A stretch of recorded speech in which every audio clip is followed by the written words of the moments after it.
Olá pessoal, vamos ao nosso sexto vídeo. Já faz tempo, né, desde o último vídeo que a gente publicou, mas vamos lá, vamos continuar. O objetivo dessa aula, finalmente, é trabalhar com dados. Só que nesse caso é um dado meio fake, né, porque ele é um dado estático. Mas vai nos ajudar muito bem como é que funciona aquela questão de buscar um dado usando o protocolo HTTP, né? E a notícia boa é que quando você cria um modelo da aplicação, quando a gente criou o nosso evento app, ele já nos deu um modelo de como buscar esses dados. Está aqui minha aplicação, né? E um desses itens, que é justamente o Fetch Data, olha aqui, ele está trazendo, né? Este componente demonstra como buscar dados do servidor. Então ele está trazendo esses dados de algum lugar, né? Que dados são eles? É uma data, uma temperatura em grau Celsius, uma temperatura em grau Fahrenheit e um resumo. É o que nós temos aqui. Então vamos dar uma olhada de onde está buscando esses dados. A gente vai lá em páginas e tem um arquivo chamado FetData. O FetData, logo no início, vou dar um enter aqui. O que ele faz? Ele tem um atributo aqui privado, que ele é um conjunto, é um tipo de classe do Weather Forecast, é uma classe chamada Weather Forecast, onde eu tenho uma variável chamada Forecasts. Então, essa variável nada mais é do que um vetor de Weather Forecast. E o que o Weather Forecast tem? Ele tem o data, a temperatura em graus Celsius, o resumo, né, o summary, e a temperatura em grau Fahrenheit. Só que essa temperatura em grau Fahrenheit ela é computada, quer dizer, ele pega, dado a temperatura em graus Celsius, ele consegue transformar em grau Fahrenheit. E como é que ele faz isso? Ele pega, tem essa formulazinha 32 mais a divisão de temperatura em graus Celsius por 0,556, converte para inteiro e depois soma para com 32 e eu tenho a temperatura em grau Fahrenheit. Eu não sei se esse, essa fórmula está correta, mas certamente eles não iam fazer isso aí errado, né? Mas está aí, então, a minha classe. E o que eu vou fazer? Eu vou usar um carinha chamado HTTP, poxa, da onde apareceu esse HTTP? Mas com certeza é uma chamada HTTP que eu estou fazendo de algum lugar. Onde eu vou buscar como JSON.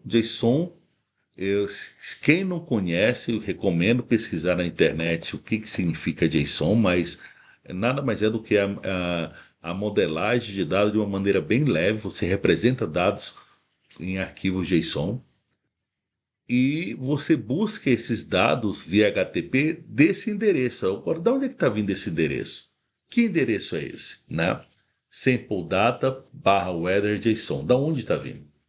Ele vai pegar esse endereço, quer dizer, vai buscar esse dado aqui, o weather.json, vai transformar em um vetor de weather forecast. Legal. Agora, quem é esse cara? A grande pergunta é quem é esse cara? Só para curiosidade, quando você iniciou seu programa, você criou aqui, olha, o meu endereço, tá? Padrão é justamente o endereço da minha própria aplicação. Se minha aplicação roda no localhost 5001, 6001, ou qualquer que fosse o endereço, ele vai pegar o meu endereço base e vai utilizar ele como um serviço HTTP client. Quer dizer, o serviço HTTP client vai usar como base, endereço base, o próprio endereço da aplicação. Ah, então significa que essa aplicação está, quer dizer, que esse dado está na minha aplicação? Sim, está na minha aplicação barra sample data barra weather.json. Será que está mesmo? Vamos fazer o seguinte, vou pegar esse arquivo aqui, o weather.json, eu vou lá na minha aplicação e vou fazer exatamente isso aqui, ó. Sample data weather.json. E ele trouxe. Então esse dado realmente está na minha aplicação. Está dentro do barra sample data barra weather.json. Caramba, agora aonde está isso aqui? Eu não sei se eu comentei anteriormente, né? Mas o www, eu comentei sim, o www root é a parte pública da minha internet. Então, tudo que você coloca na internet aqui, tudo que você coloca dentro da WWRoot, ele está disponível na internet. E olha o que, é que nós temos aqui. Nós temos um diretório chamado Sample Data, e dentro do diretório chamado Sample Data, nós temos o Weather.json, e é um arquivo JSON. Né? Esse arquivo JSON, opa, eu dei um Ctrl S aqui para eu queria salvar, mas aí ele tenta reiniciar o meu servidor aqui, mas tudo bem. Ah, ele tem um conjunto de dados, por isso tem esse colchete. Cada objeto é delimitado por abre e fecha chaves, e tem os elementos aqui, o date, temperatura em graus Celsius, o resumo, o sumário, e os dados, né? E é bem interessante, a gente consegue entender, mesmo o leigo, ele consegue entender que isso é um conjunto de dados. O interessante também é a gente verificar o seguinte: eu tenho a data, a temperatura em graus Celsius e o sumário, mas lá no nosso projeto eu tenho a data, a temperatura em graus Celsius, o sumário, mas ele tem um grau Fahrenheit aqui também. E da onde apareceu esse grau Fahrenheit? Aí é que a gente vai tentar entender o que é que essa classe Weather Forecast faz, né?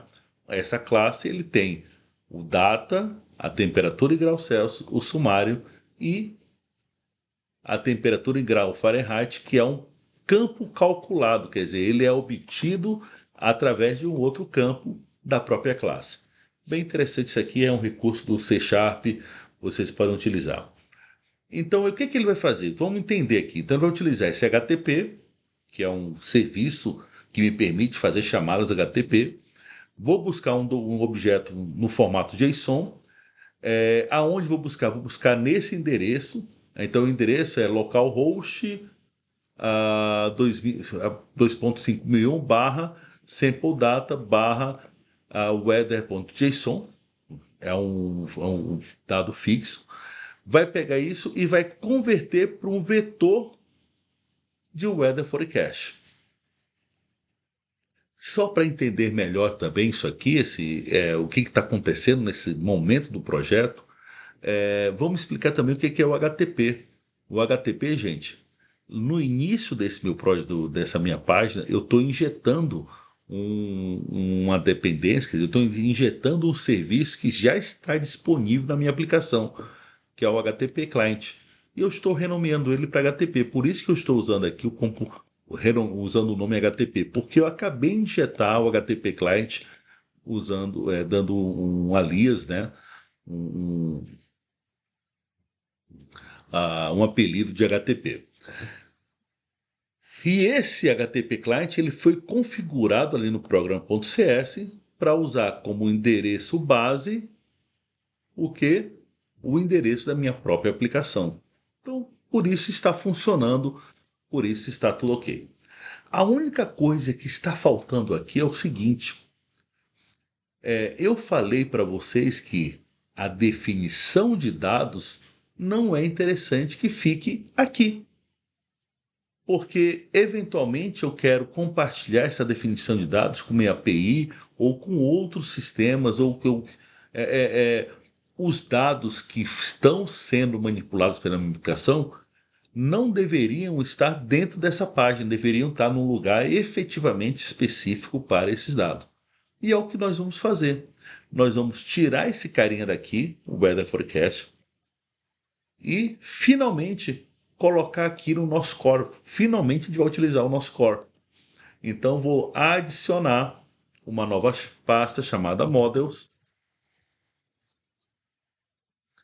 E eu vou criar aqui, adicionar uma nova classe chamada Weather Forecast. Olha aqui, dou um ponto e vírgula, né? Colocar ele como sendo público.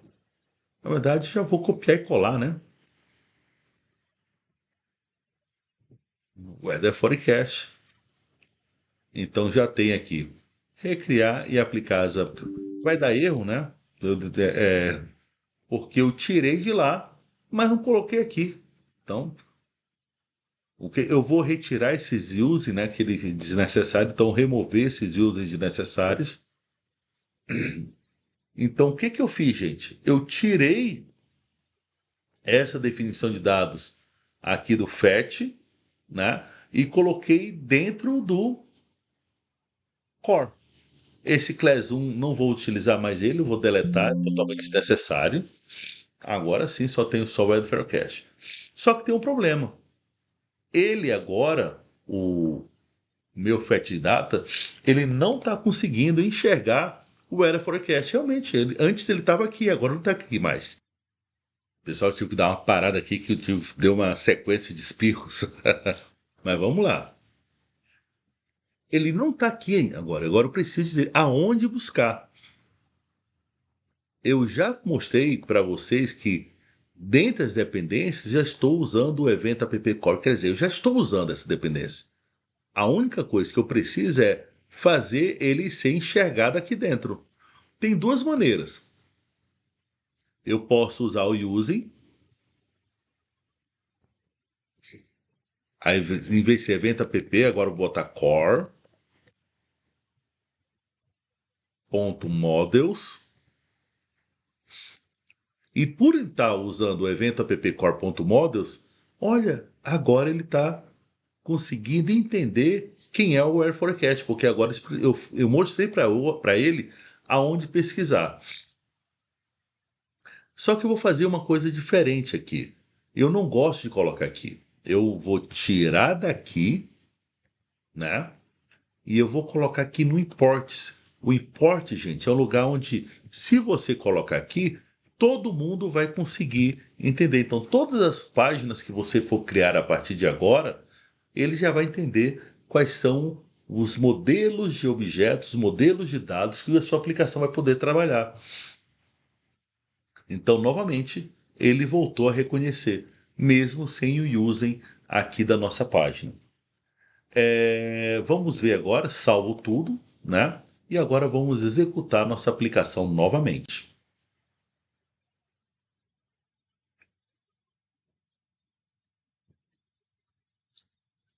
Home, Counter, Fat Data, funcionando da maneira que deveria estar funcionando. O que que a gente fez aqui, então? Só relembrando, nós tiramos a definição de dados do nosso da nossa página e colocamos lá dentro do app Event App Core. O nosso modelo está aqui agora. A gente separou, isso é muito importante em projetos um pouco mais complexos, tá? Então, tudo que você for definir de dado, de informação que você vai trabalhar, você vai colocar aqui no core, né? Então, perfeito. Então, nós temos aqui nosso forecast. Lá na minha página Fat Data, agora eu estou buscando os dados via HTTP nesse endereço. Eu estou buscando os dados HTTP nesse endereço, transformando em um vetor e colocando uma variável local chamada forecast, que nada mais é do que um conjunto. Agora vem finalmente, gente, olha aqui, finalmente vem agora a nossa página em si. A primeira coisa que a gente vai fazer, o que está acontecendo? Vamos entender aqui o funcionamento. Uma página web, gente, geralmente os dados, a renderização, a comunicação, ela é feita de maneira assíncrona, né? Então, eu faço o pedido e eu vou esperar receber. Mas eu não vou parar minha aplicação toda enquanto eu espero, né? Então, eu faço essa chamada assíncrona, tento fazer outras coisas e na hora que finalizar, opa, agora finalizei, vamos continuar. Então, quando a gente fala, quando eu tento inicializar minha página, quando eu inicializo de maneira assíncrona, né? Olha a palavra, tem o async aqui, olha aqui que legal. O que tem essa palavra wait? Olha, espera buscar esse dado da internet. Quando achar esse dado da internet, aí você manda para o forecast. E esse await ele libera o recurso para outras coisas acontecerem na sua aplicação. Então é uma maneira de trabalhar de maneira assíncrona aqui no .NET com C Sharp, né? Isso é mais um conteúdo específico aí para vocês poderem estudar trabalhando de maneira assíncrona com C Sharp, tá? Aí o que é que nós temos? Enquanto não carrega, enquanto esse meu, esse meu conjunto de dados, né, for igual a nulo, eu vou mostrar aqui um, um coisinho de espera, um Mud Progress Circular. Quem é esse cara? Vamos lá no Mud Blazor. Lá no Mud Blazor, vamos buscar quem é esse cara.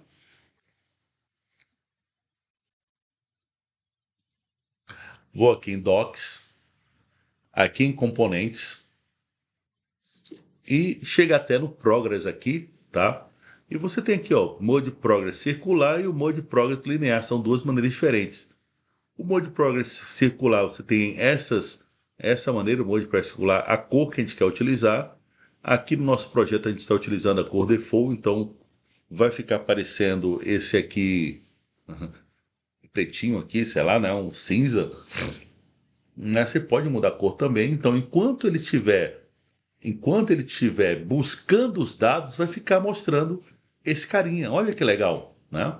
Eu posso também definir o tamanho, a quantidade de tempo que demora, posso botar ele como sendo uma pesquisa linear também, né? Então, aumentar a barra. Então, tem várias maneiras de utilizar isso aí. E e a documentação está toda aqui no modblazor.com. Eu sempre recomendo, quando você for utilizar um componente Modblazor, olhar bem a documentação para você saber como utilizar da maneira correta. Então está aqui a minha aplicação. Estou fazendo aqui enquanto não acho, ele vai ficar mostrando.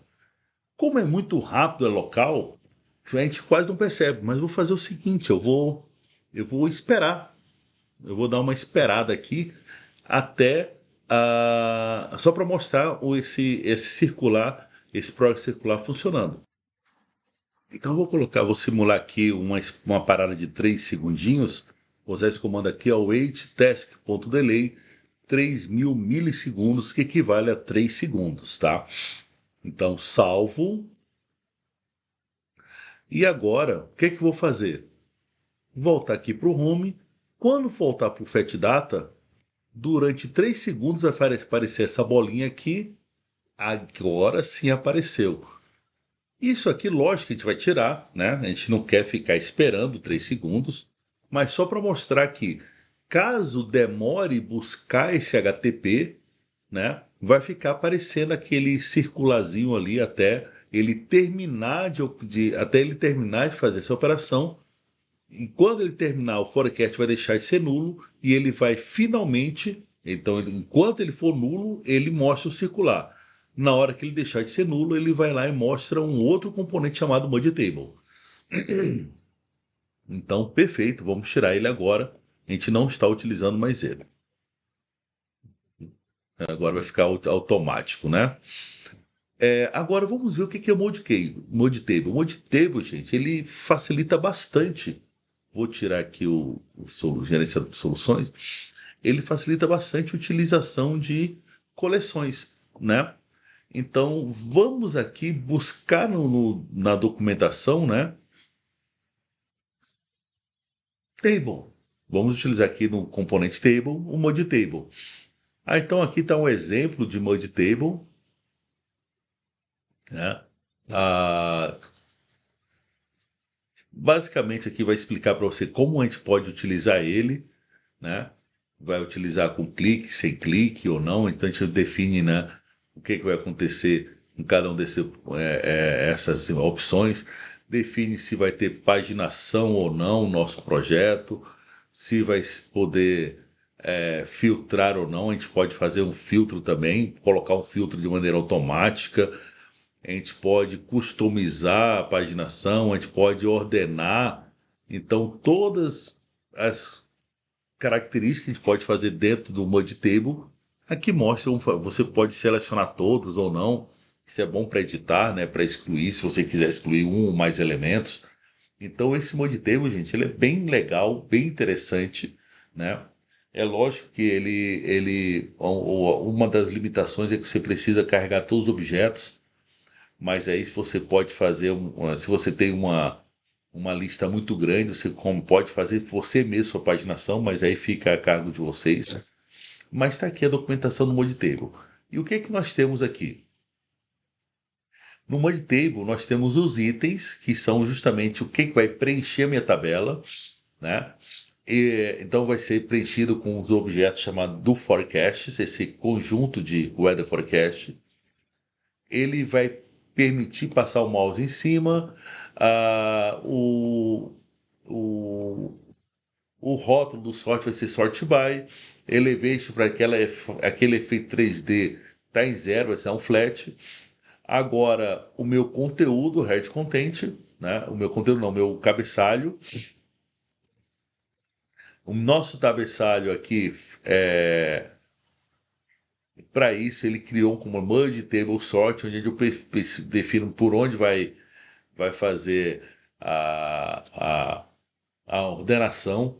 Nesse caso aqui, no primeiro caso, ele vai usar o sort by o objeto pela data. Nesse segundo caso, ele vai ordenar, né, pela temperatura em graus Celsius. Nesse outro caso, ele vai ordenar pela temperatura em graus Fahrenheit. Nesse outro caso, vai ordenar pelo sumário. Então, essa estrutura está bem definida lá na documentação. Depois que nós temos o cabeçalho, nós temos o, o conteúdo da minha tabela, que é o nosso row template. Então, nós temos a data, temperatura em graus Celsius, temperatura em graus Fahrenheit, sumário, e o que, que vai contar, o que vai ter dentro dele. Né? Dentro do forecast ele cria um carinha chamado contest. Aí eu tenho a data, a temperatura em graus Celsius, temperatura em graus Fahrenheit, sumário. Né? E por último, o pager content, onde eu defino qual a paginação. Eu falo, crio o Mud Table Pager, que é um paginador, onde ele permite essas opções, né? Acho que a tua paginação de 50 ou de 100 elementos. Eu posso escolher na hora se eu vou paginar de 50 ou 100. Então tem aqui, né? Ou de 50 ou de 100 elementos por página. Legal? Tá, foi feito aqui, no caso aqui tá, né, 50 ou 100 foram os dois. Quantos itens por página eu tenho? Bem, gente, esse aqui é o nosso sexto vídeo e aqui mostra de uma maneira bem simples como trabalhar com dados é, dentro do Blazor, utilizando o componente do Blazor, só que infelizmente não, mas por enquanto esse dado é um dado estático que está disponível em um arquivo JSON, mas é só para mostrar para vocês todo esse mecanismo. Mecanismo como assim? Entendendo qual é o mecanismo que a gente vai utilizar, né, para acesso a dados. O modelo de dados está no Event App Core, começa por aí. Tudo que é tipo de dados, tudo que for o modelo, a gente vai colocar aqui no Core, né? Ele vai ser compartilhado no Core. E aqui no nosso Event App, nós vamos configurar o nosso HTTP Client, como é que a gente vai trabalhar com o nosso HTTP Client. Por enquanto, o nosso HTTP Client ele só busca dados do meu endereço local. E por fim, né, quando a gente for utilizar o HTTP Client, lá na minha página eu vou precisar injetar esse serviço no meu HTTP Client para eu poder, por exemplo, buscar dados via HTTP. É um processo bem simples, bem interessante e funciona, tá? A gente tem outros modelos um pouco mais sofisticados, mas para fazer os nossas pesquisas, nossos CRUDs, isso aqui dá e sobra, né, esse tipo de abordagem. Bem, gente, já temos bastante coisa para essa nossa aula 6. Até a próxima aula.